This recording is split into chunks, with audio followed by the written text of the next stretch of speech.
The author has some strong opinions about eyewitness testimony. Oh, yeah. He calls it the lowest form of evidence in science, Wow. which is pretty crazy considering how central it is in, our legal systems. Yeah.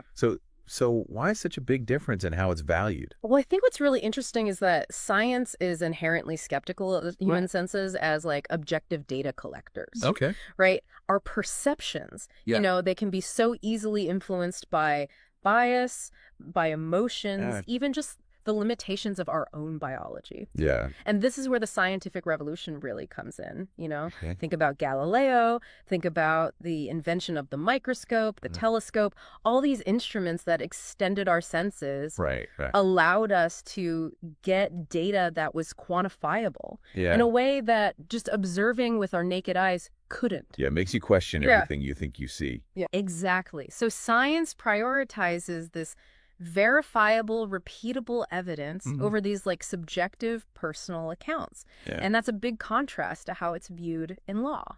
Totally. And the source even uses near-death experiences. Oh, wow. As like a really interesting example. Yeah.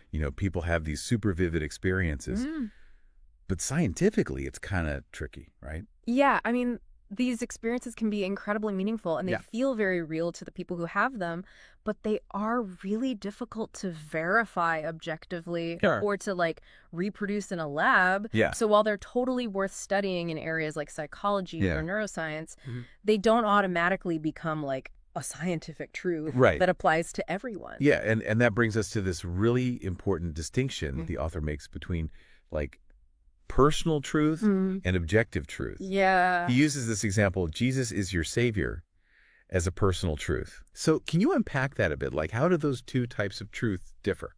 Well, a personal truth is basically something that an individual holds to be true for them. Okay. It's usually based on personal experience, faith, cultural background, and it can be very meaningful. Right. It can give you a sense of purpose, but it's not something you can necessarily prove to someone else. Yeah. Jesus is your savior is a statement of faith.